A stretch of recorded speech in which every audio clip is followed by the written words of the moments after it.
Good morning students, welcome to our channel EHZ academy. तो आज हम लेके आ रहे हैं पावर सिस्टम का लेक्चर नंबर 16। तो लेक्चर नंबर 15 पे अभी तक जो हमने बात करी है वो हमने देखा था स्किन इफेक्ट के बारे में कि स्किन इफेक्ट क्या होता है, स्किन इफेक्ट के कंसिक्वेंसेस क्या होते हैं और स्किन इफेक्ट कौन कौन से फैक्टर पे डिपेंड करता है।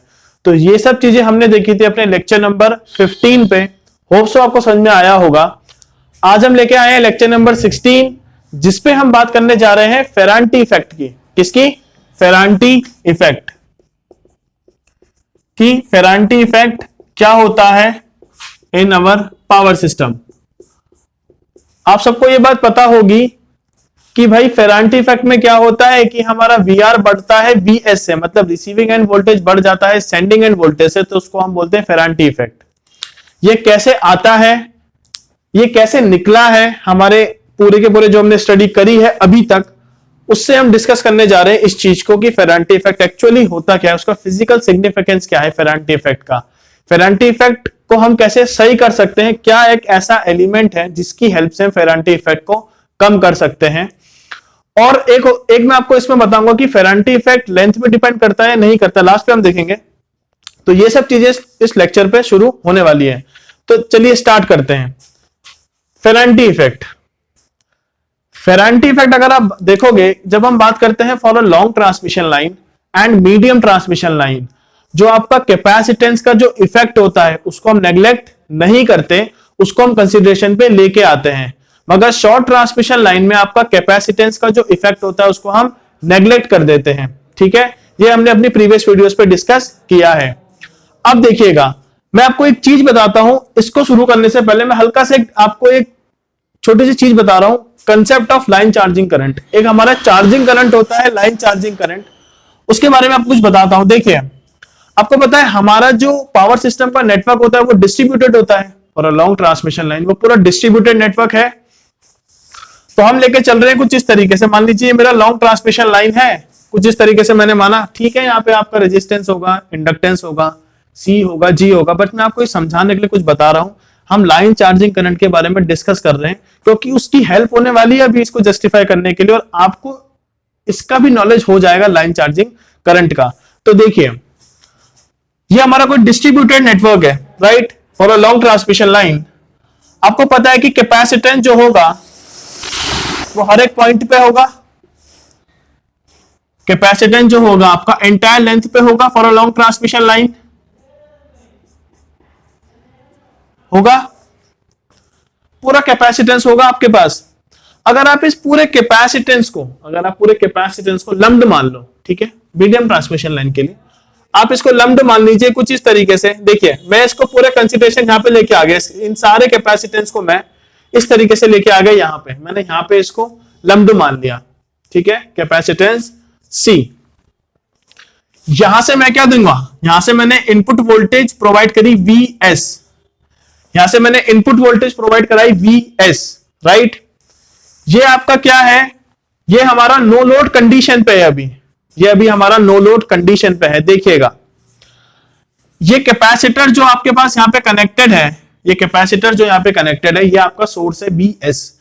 ऑब्वियस सी बात है कि ये AC सोर्स होगा, ये AC सोर्स होगा।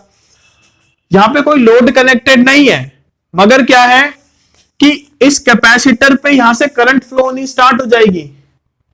ये करंट जो है, करंट एब्जॉर्ब करना स्टार्ट करेगा कैपेसिटर, और कौन उसको देगा, ये सोर्स वोल्टेज VS। तो यहां से करंट फ्लो होगी I करंट, वो यहां जाएगी I। आगे कोई लोड कनेक्टेड नहीं है, वो करंट आगे नहीं जाएगी।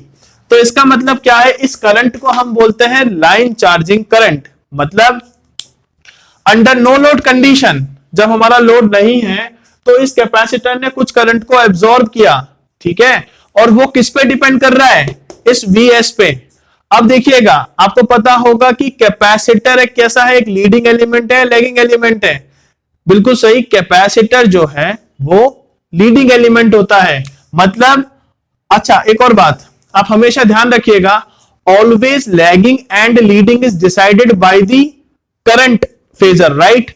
मतलब हमारा कैपेसिटर एक लीडिंग एलिमेंट होता है, capacitor is a leading element. तो इसमें क्या होगा आपका, आई लीड करेगा किसको, वी एस को करेगा। तो देखिएगा जो ये करंट है चार्जिंग, अगर मैं इसको आईसी का नाम दूं तो ये आईसी की वैल्यू कितनी हो जाएगी, ये हो जाएगी आपकी 2 पाई एफ इंटू सी। कितनी हो जाएगी, 2 पाई एफ इंटू सी।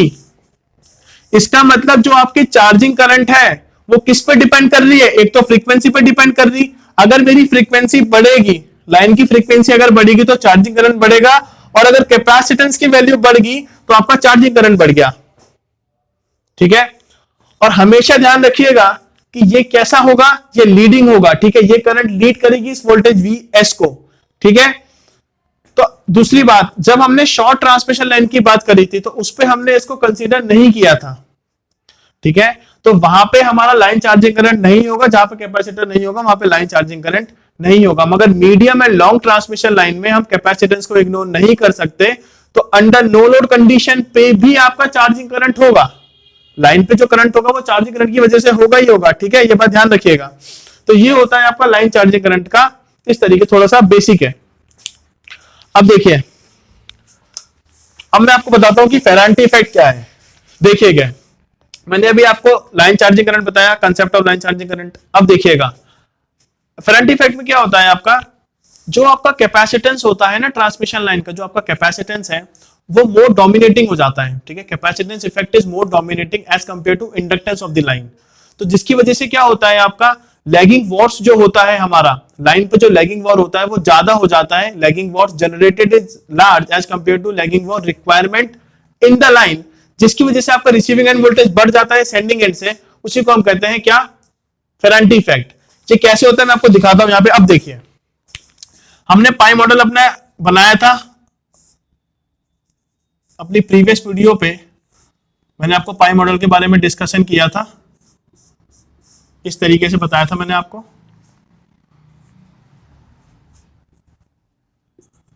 ये इंपीडेंस Z, ये y/2, ये y/2, this is VS, this is IS,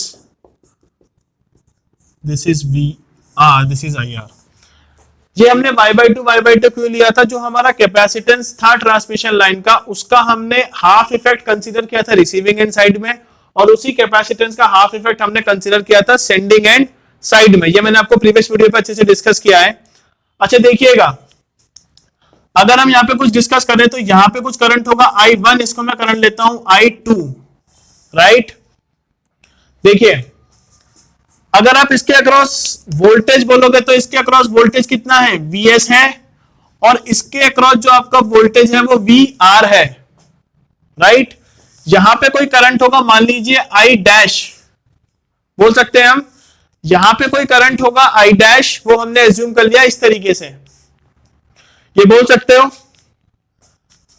अब देखिएगा, ये आपका VR है। अगर मैं यहां पे एक इक्वेशन लगाऊं या लूप लगाऊं तो मुझे लूप की इक्वेशन क्या मिलेगी, VS minus of I' into Z, और Z इसको हम लिख सकते हैं R plus JXL, resistance of the line, reactance of the line XL, minus of VR equal to 0। It means VS equals to I' into Z plus VR। लिखा है हमने, क्योंकि ये ऐसी क्वांटिटी है तो सब में क्या आएगा, आपका फेजर क्वांटिटीज होगी सारी की सारी, वो हमने लिख दिया। आप Z को क्या लिख सकते हो, R plus JXL, it means VS equals to I' R plus JXL plus VR, all phasor quantities. इसको आप लिखोगे I' into R plus J times of I' into XL plus VR', यहां पे I' आएगा। ये आपने लिख दिया, बोलिए। ये हमने कुछ इस तरीके से लिख दिया, ठीक है। ये आपके पास I1 था, दिस इज I2 यहां पे।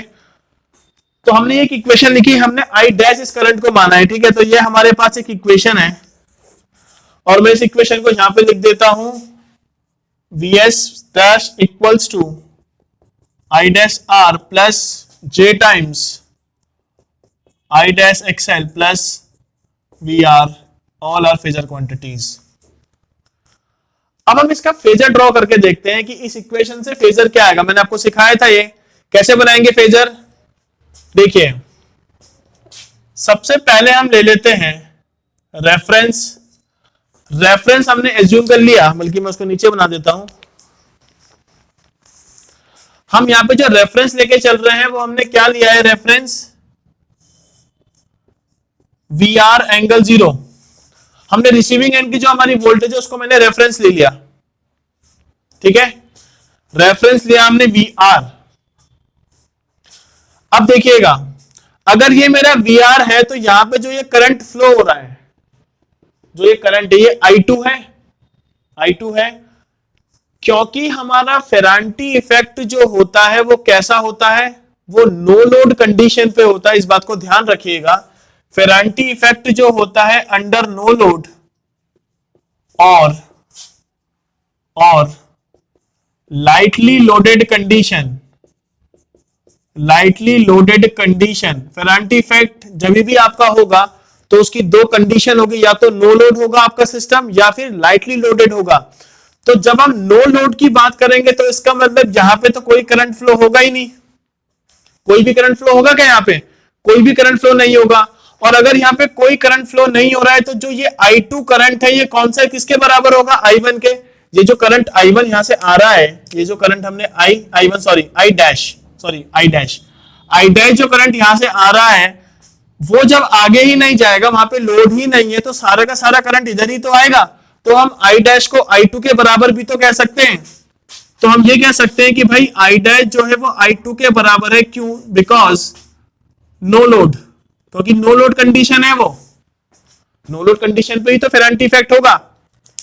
अब देखिएगा आप इस इक्वेशन को रीराइट कीजिए, क्या मिलेगा, V dash equals to I2 into R plus J times of I dash की जगह में I2 लिख सकते हैं, I2 XL plus VR vector. अब देखिएगा हमने रेफरेंस माना VR को। अब इस इक्वेशन को देखिए, हमने रेफरेंस माना VR को। इस VR से ये I2 कैसा है, ये I2 कैसा है, लीडिंग या लैगिंग।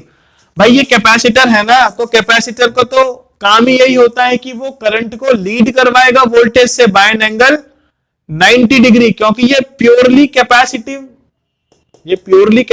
है, ठीक है, यहां पे कोई रेजिस्टेंस नहीं है। तो ये क्या करेगा, 90 डिग्री से लीड करेगा VR से। तो हमें 90 डिग्री लीडिंग कैसे बनाएंगे, 90 डिग्री लीड मतलब ये होगा आपका I2 होगा, ये आपका होगा I2, ये है प्योर 90 डिग्री, राइट। तो आपने VR बना दिया, आपने I2 बना दिया। अब देखिएगा I2 को मुझे मल्टीप्लाई करना है R के साथ और उसको ऐड करना है VR के साथ। तो VR तो मेरा ये है, अगर मैं I2 को मल्टीप्लाई कर दूंगा R के साथ तो R2 का मेरा फेजर ये है। अगर मैं फेजर की प्रॉपर्टी होती है उसको हम स्पेस में कहीं भी रख सकते हैं, तो अगर हम उसको यहां पे रख दें I2 इंटू R तो यही आएगा बिल्कुल सेम जैसा यहां पे, बिल्कुल यहां पे 90 डिग्री पे आएगा, क्योंकि हमको इसको ऐड करना है तो फेजर एडिशन ऐसे ही होता है। तो भाई हमको VR हमने जोड़ दिया और I2 इंटू R हमने इसके साथ जोड़ दिया। अब क्या बचा हमारे पास, J times of I2 into XL, मतलब जो हमारा ये आया है ये वाला पार्ट, इसके साथ मुझे J टाइम्स क्या ऐड करना है, I2 XL। तो मतलब स्ट्रेट ये है, अगर मुझे J मतलब 90 डिग्री, J ऑपरेटर क्या करता है, किसी भी वेक्टर को स्पेस में 90 डिग्री से रोटेट करवा देता है।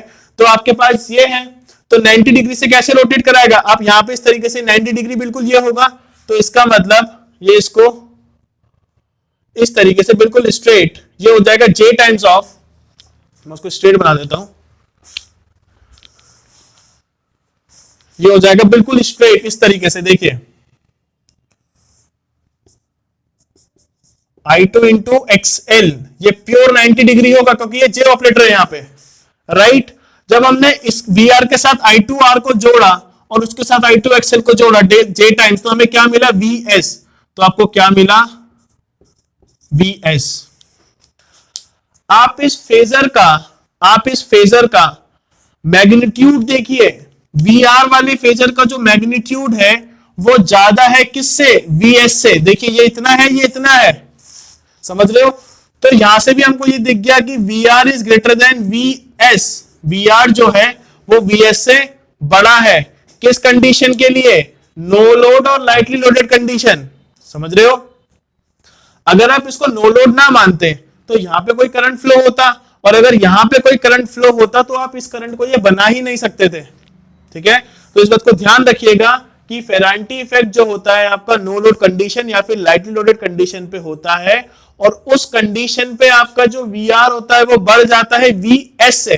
वो मैंने आपको फेजर डायग्राम से प्रूफ कर दिया। अब हम इसी चीज को मैथमेटिकल प्रूफिंग देख रहे हैं इसकी, ये किस तरीके से होता है देखिए। अब बस आप इस चीज को ध्यान रखिएगा कि ये जो पाई मॉडल है इसका एबीसीडी पैरामीटर मैंने आपको क्या समझाया था इस मॉडल का। ठीक है, वो काम आएगा। अब तो देखिएगा, अब फ्रॉम पाई मॉडल, अभी तक मैंने आपको बताया कि भाई V R greater than V S कैसे आएगा from the help of the phasor diagram. अब मैं आपको बता रहा हूं फ्रॉम दी पाई मॉडल। देखिए, जब हमने पाई मॉडल को कंसीडर किया तो उस पर हमने क्या देखा था? मैंने आपको बताया था V S equals to A V R plus B I R. ये क्या बताया था मैंने आपको? एबीसीडी पैरामीटर जब मैंने आपको पढ़ाया था उस टाइम पे मैंने आपको ये इक्वेशन बताई थी। देखिए, अंडर नो लोड कंडीशन में I R equal to zero. इससे जस्ट पहले मैंने आपको बताया पाई मॉडल पे जब नो लोड होगा तो रिसीविंग एंड पे तो कोई करंट नहीं होगा, इसका मतलब I R equals to zero.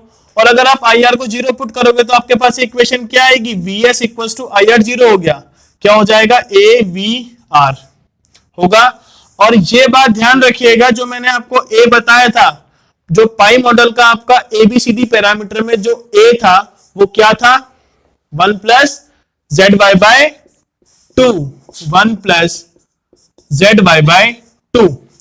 अगर मैं इस ए को यहां पे पुट कर दूं तो V S equals to 1 plus Z Y by 2 into V R, इस तरीके से होगा। अब देखिएगा, अगर मैं बात करते हैं, देखिए मैंने आपको ये बताया, अगर हम बात करते हैं अपनी लॉसलेस ट्रांसमिशन लाइन की, if the line is lossless, if the line is lossless, अगर हमारी जो लाइन होगी वो लॉसलेस होगी, मतलब there is no losses in the transmission line, तो उस कंडीशन में क्या होगा? R equal to zero and G equal to zero. मैंने आपको क्या बताया था कि लॉसलेस ट्रांसमिशन लाइन की जो कंडीशन होती है उस टाइम उसमें R जीरो हो जाता है और G जीरो हो जाता है। R मतलब resistance of the transmission line and G is the जो लीकेज इफेक्ट की वजह से जो हम G को रिप्रेजेंट करते हैं लॉन्ग ट्रांसमिशन लाइन पे जो शंट पे लगाते हैं वो जीरो हो जाता है क्योंकि लॉसेस ही नहीं हो रहे हैं। तो उस हिसाब से देखिए, अगर मैं Z को लिखता हूं R प्लस जे ओमेगा एल, तो जब R जीरो हो जाएगा, मतलब मैं कुछ इस तरीके से कह रहे हैं R प्लस जे ओमेगा एल, अगर R जीरो हो गया, अगर R जीरो हो गया लॉसलेस ट्रांसमिशन लाइन के लिए, तो आपके जो Z की वैल्यू है वो हो जाएगी जे ओमेगा एल।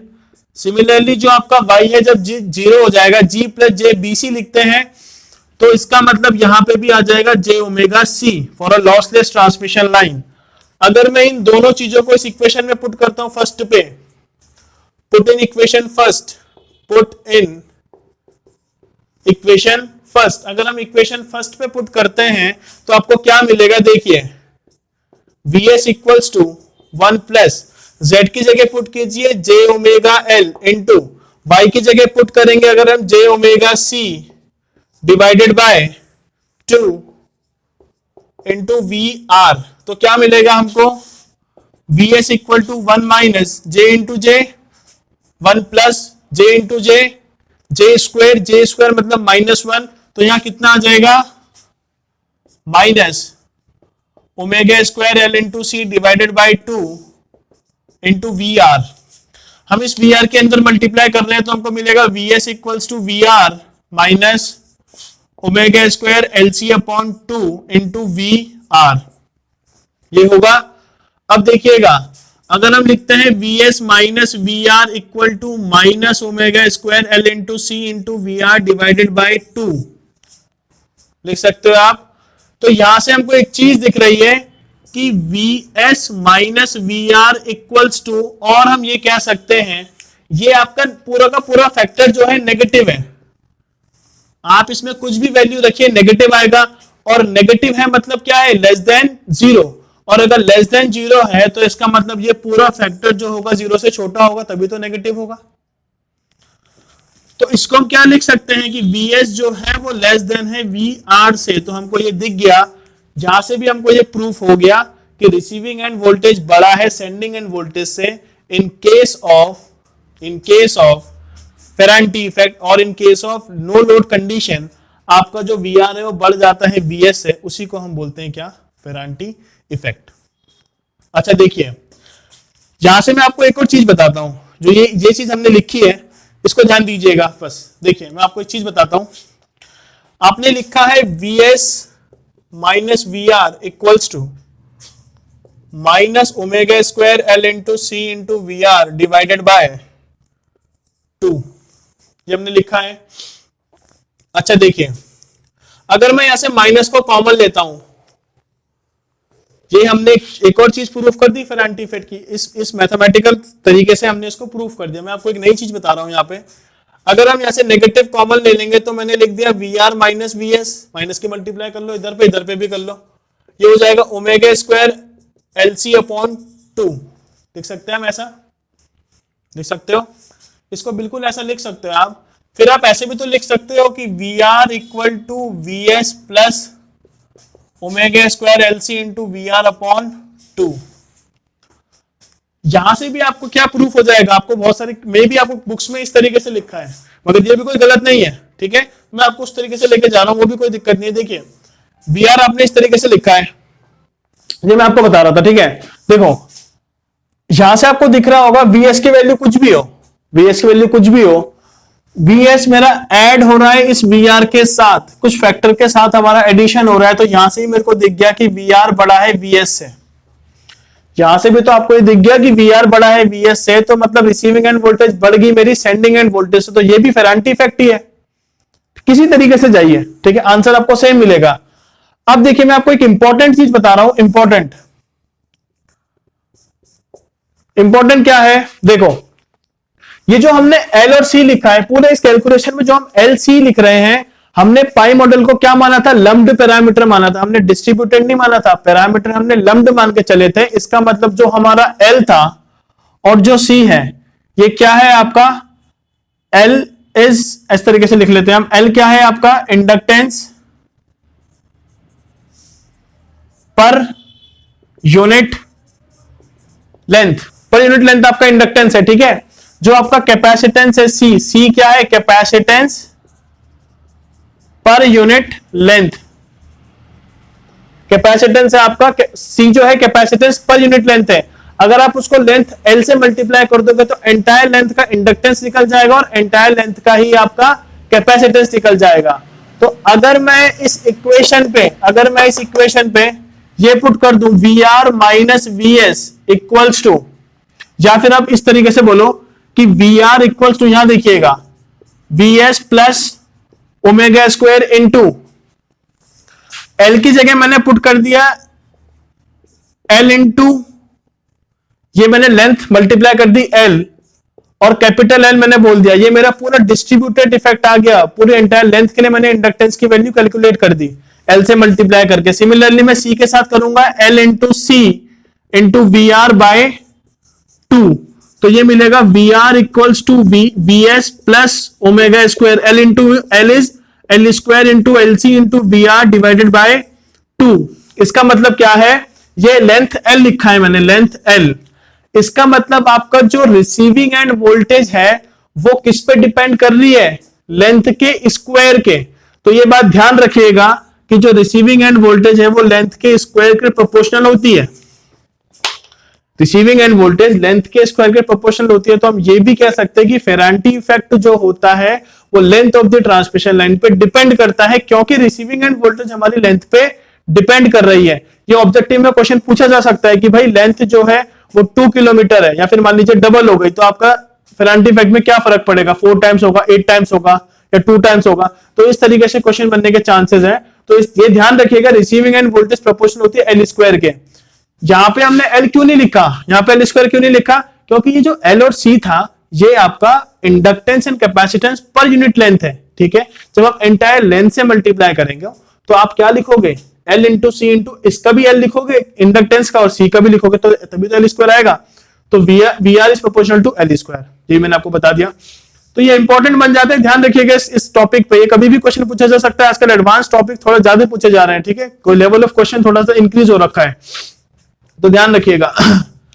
अब हम देखते हैं, देखिए ये हो गया फेरांटी इफेक्ट। हमने देख लिया कि फेरांटी इफेक्ट में रिसीविंग एंड वोल्टेज बढ़ जाती है सेंडिंग एंड से अंडर नो लोड और लाइटली लोडेड कंडीशन पे, तो ये हमारा रिसीविंग एंड वोल्टेज बढ़ जाएगी सेंडिंग एंड से, ठीक है, कोई ये मैंने आपको बता दिया। अब देखिए इस फेरांटी इफेक्ट को कम करने के क्या तरीके हैं, ठीक है, फेरांटी इफेक्ट कैसे करके कम होगा।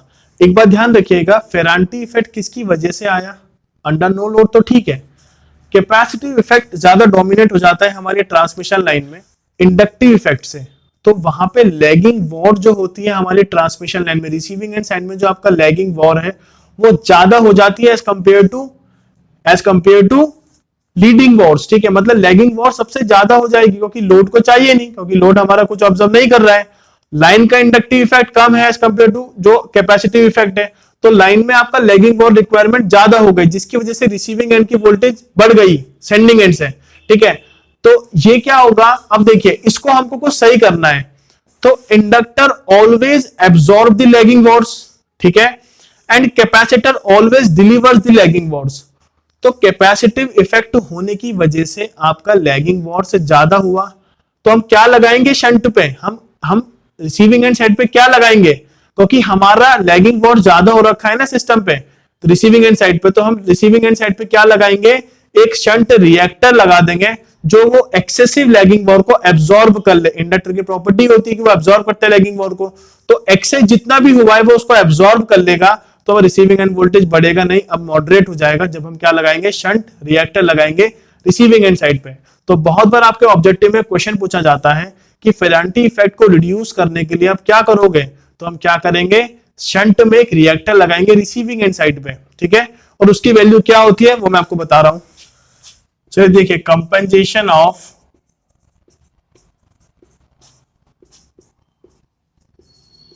फेरांटी इफेक्ट, तो ये हमारा कोई एबीसीडी मॉडल ट्रांसमिशन लाइन का है, this is VS, this is IS, this is IR, and ये हमारे पास यहां पे कोई वीआर होगा। देखिए हमको कंपेंसेट करना है, ठीक है, तो हमको क्या लगाएंगे, मैंने भी आपको बताया, शंट रिएक्टर लगाएंगे हम कहा, रिसीविंग एंड साइड में, XLSH इसका नाम है। तो यहां पे वोल्टेज कितनी है आपके पास, VR, राइट, यहां पे जो वोल्टेज है आपके पास VR है, तो इस XLS की वैल्यू कितनी हो जाएगी, VR बाय, इस शंट रिएक्टर की वैल्यू कितनी है, VR बाय IR, यहां से देख लीजिए, देखिएगा हमने क्या बताया था आपको, मैंने VS equals to AVR plus BIR, ये मैंने आपको बताया था, ठीक है, ये हमारी इक्वेशन होती है। अच्छा देखिए ये हमने इक्वेशन लिखी, एट नो लोड में क्या होगा, एट नो लोड, क्योंकि फेरांटी इफेक्ट तो नो लोड में होता है, एट नो लोड VR बढ़ जाएगा VS से, तो बढ़ेगा ना, हमको इसको कम करना है, तो with the help of shunt reactor, मैं लिख देता हूं यहां पे, मैं यहां पे लिख देता हूं, चलिए ठीक है इसको रहने देते हैं, यहां पे लिख देता हूं मैं, विद शंट रिएक्टर, जैसे ही हमने शंट रिएक्टर लगाया तो वैसे ही क्या होगा आपका, VR equals to VS, it means जो मैंने लिखा था VS equals to AVR plus BIR, right, see मैं इस VR को VS लिख सकता हूं, तो इसका मतलब ये मैं लिख दिया VS, ये कैसे होगा, देखिए मैंने बोला ना आपको कि एक्सेस ऑफ लैगिंग वॉर हो जाएगा रिसीविंग एंड साइड में, तो अगर मैं शंट रिएक्टर लगा दूंगा तो वो उसको एब्जॉर्ब कर लेगा, ठीक है, तो वही कंडीशन है, यहाँ पे लिख रहे हैं कि उसकी वैल्यू कितनी होगी शंट रिएक्टर की, वो हम देखने जा रहे हैं। तो मैंने इसको VS लिख दिया यहां से, तो अगर मैं इसको इधर लेके आऊंगा तो VS minus AVS equals to BIR, हम ये कह सकते हैं VS आप कॉमन ले लीजिए, 1 minus A equals to BIR and BS by IR equals to B upon 1 minus A, और मैं इस VS की जगह VR भी लिख सकता हूं, तो मैंने यहां पे लिख दिया VR। ये सेम है VS बाय IR के यहां से, ठीक है। या फिर आप इस तरीके से बोल दीजिए कि ये आपने VS इक्वल्स टू AVR लिखा था ना यहाँ पे, तो आप यहाँ पे लिख सकते हो इसको VR से रिप्लेस कर दीजिए। बात एक ही है, बट आपके पास जो XLS की वैल्यू आएगी, मतलब शंट रिएक्टर की जो वैल्यू है वो कितनी है, B/1 - A। तो इस बात को ध्यान रखिएगा। और ये B क्या है, ABCD पैरामीटर पे हमने डिस्कस कर रखा है, B क्या होता है, A क्या होता है, ठीक है। तो ABCD पैरामीटर पे हमने ये डिस्कस किया है। तो ये जो है आपका कंपेंसेशन ऑफ फेरांटी इफेक्ट है, मतलब फेरांटी इफेक्ट को कम करने के लिए हम क्या लगाएंगे, पैरेलल पे एक रिएक्टर लगाएंगे, ठीक है, जिससे क्या होगा, आपका VR जो है वो जो पहले बढ़ रहा था अब वो बढ़ेगा नहीं, अब वो मॉडरेट हो जाएगा, ठीक है। तो इस तरीके से हम फेरांटी इफेक्ट को कंपेंसेट करते हैं। एक और इंपॉर्टेंट बात है फेरांटी इफेक्ट की, जो आपका फेरांटी इफेक्ट होता है, Ferranti effect is more in long transmission line as compared to medium transmission line if, ये कभी कभी क्वेश्चन पूछे जाने की पूरी चांसेस है। ध्यान दीजिएगा, फेरांटी इफेक्ट ज्यादा हो सकता है लॉन्ग ट्रांसमिशन लाइन में as compare to medium transmission line, मगर उसकी कंडीशन है if loading of the line, अगर आपकी लाइन की जो लोडिंग है, if loading of the line is less than the surge impedance, अगर आपकी लाइन की जो लोडिंग अगर वो कम हो जाएगी सर्ज इंपीडेंस लोडिंग से, तो उस कंडीशन पे क्या हो जाएगा, आपका फेरांटी इफेक्ट ज्यादा हो जाएगा किसमें, लॉन्ग ट्रांसमिशन लाइन में as compare to medium transmission line. ये ऐसा क्यों, हमने ऐसा क्यों लिखा है, ये हमारी प्रीवियस वीडियो पे डिस्कस है, मतलब मैंने आपको अच्छे से सर्ज इंपीडेंस लोडिंग बता रखा, लोडिंग ऑफ द लाइन क्या होता है, मैंने सारा डिस्कस करा लेक्चर नंबर 11 पे, वहां पे आप जाके चीज को क्लियर कर सकते हो, ठीक है। तो अब देखिए मैं आपको बताता हूं कि फेरांटी इफेक्ट से होता क्या है, कॉज क्या है फेरांटी इफेक्ट का, मतलब फेरांटी इफेक्ट में हो क्या रहा है, VR बढ़ रहा है VS से, ठीक है, रिसीविंग एंड वोल्टेज बढ़ जाता है सेंडिंग एंड से, तो उसके कारण क्या होगा, देखो हमारे पास ओवर वोल्टेज प्रॉब्लम हो सकती है, मतलब रिसीविंग एंड से हमारे बहुत ज्यादा सिस्टम कनेक्टेड है, पूरा का पूरा हाउस होल्ड, ठीक है। तो होगा क्या, मैं आपको बताता हूं, इसकी वजह से जो है इसका कॉज क्या है, मैंने आपको बोला फेरांटी इफेक्ट का, अगर मैं आपको कॉज बताऊं, cause of Ferranti effect, it damages the insulation, damages the insulation, ये इंसुलेशन को क्या कर सकता है, डैमेज कर सकता है, किसकी वजह से, damages the insulation due to over voltages, over voltages की वजह से, क्या मतलब ओवर वोल्टेज तो हो गया ना, जब रिसीविंग एंड बढ़ गया सेंडिंग एंड से, तो वो ओवर वोल्टेज है, तो ओवर वोल्टेज की वजह से आपका इंसुलेशन को डैमेज कर सकता है। तो हम क्या करते हैं, जब हम हाई EHV सिस्टम की बात करते हैं 220 kV से अबव, जब हम बात करते हैं अपने ट्रांसमिशन में, तो हम क्या बोलते हैं कि सबस्टेशन के जो इक्विपमेंट है उसको प्रोटेक्ट करने के लिए 220 kV से अबव, मतलब क्या, मैं आपको बताता हूं, सबस्टेशन में ओवर वोल्टेज से बचने के लिए, ठीक है, for protection of the substation equipment from over voltages from 220 kV and above transmission, 220 kV से ज्यादा ट्रांसमिशन की जब हम बात करते हैं, तो हमारे सबस्टेशन में जो इक्विपमेंट रखे होते हैं उसको फेरांटी इफेक्ट से बचाने के लिए हम क्या करते हैं, एक शंट में कंपेंसेट डिवाइस लगाते हैं, जिसको हम बोलते हैं शंट रिएक्टर इज यूज, ठीक है, शंट रिएक्टर यूज करते हैं हम, ताकि हम अपने सिस्टम में जो भी इक्विपमेंट लगे हैं उसको हम क्या कर सके, प्रोटेक्ट कर सकें। तो ये सब था आपका फेरांटी इफेक्ट के बारे में, कि फेरांटी इफेक्ट होता क्या है, कि भाई VR बढ़ जाता है VS से, मतलब रिसीविंग एंड की वोल्टेज सेंडिंग एंड से बढ़ जाती है, उसको फेरांटी इफेक्ट कहते हैं। फेरांटी इफेक्ट किस तरीके से आता है उसका मैंने आपको फेजर से भी बताया, ठीक है, उसका मैंने आपको पाई मॉडल से भी बताया, उससे पहले मैंने आपको चार्जिंग करंट का कंसेप्ट बताया था, उसके बाद मैंने आपको ये बताया कि कंपेंसेट कैसे करेंगे हम अपने फेरांटी इफेक्ट को।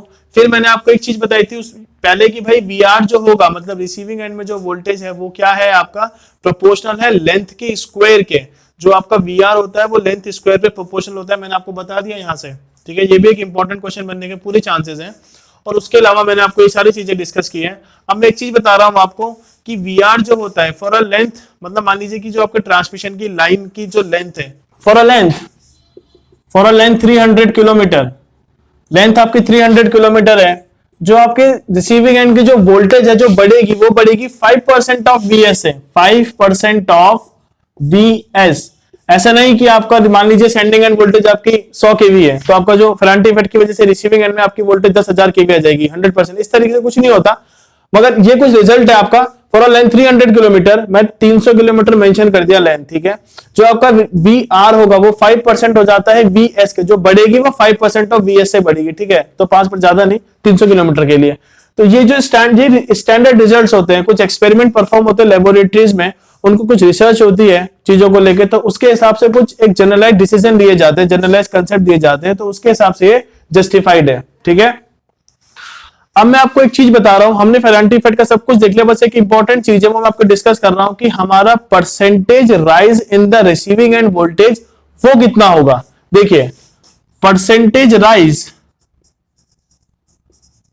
इवन परसेंटेज राइज नहीं, rise in the receiving end voltage, rise in the, कि भाई rise in the receiving end voltage कितना होगा, रिसीविंग एंड में कितने का राइज होगा वो मैं आपको बताता हूं। देखिए इस तरीके से होता है कुछ 1/2 omega square L square L naught C naught into V R, जहां पे आपका ओमेगा, जहां पे आपका एल क्या है, length of the transmission line, L not क्या है, inductance of the transmission line, C naught is capacitance of the transmission line, and VR is receiving end voltage। तो जो आपका rise in the receiving end voltage होता है, ये एक important point है, ये ऑब्जेक्टिव क्वेश्चन में पूछे जाने के चांसेस हैं, तो इस तरीके से ये होता है, ठीक है। तो इस तरीके से ध्यान रखिएगा। तो हमने फेरांटी इफेक्ट के बारे में सब कुछ देख लिया कि फेरांटी इफेक्ट होता क्या है, फेरांटी इफेक्ट किसकी वजह से आता है। फेरांटी इफेक्ट हमेशा ध्यान रखिएगा अंडर नो लोड और लाइटली लोडेड कंडीशन तभी पॉसिबल है, right. And medium and long transmission line पे ही होता है, शॉर्ट पे नहीं होता, क्योंकि शॉर्ट पे कैपेसिटेंस इफेक्ट नहीं होता। तो मैंने आपको बताया फेरांटी इफेक्ट क्या होता है, किसकी वजह से होता है, मैंने आपको मैथमेटिकल प्रूफिंग कराई, वेक्टर से मैंने आपको प्रूफिंग कराई है फेजर डायग्राम की हेल्प से। फिर उसके मैंने आपको बताया कि फेरांटी इफेक्ट को हमको रिड्यूस अगर करना है तो हमें क्या करना पड़ेगा, तो हमें शंट रिएक्टर लगाना पड़ेगा, उसकी वैल्यू क्या होती है वो भी मैंने आपको बताया। फिर मैंने आपको बताया कि फेरांटी इफेक्ट क्या हमारा लेंथ पे डिपेंड करता है, तो हाँ करता है, और उसको मैंने आपको बताया किस तरीके से करता है, एल स्क्वायर के प्रोपोर्शनल होता है, ठीक है। तो अगर क्वेश्चन आएगा तो आप उसको अच्छे से डील कर सकते हो।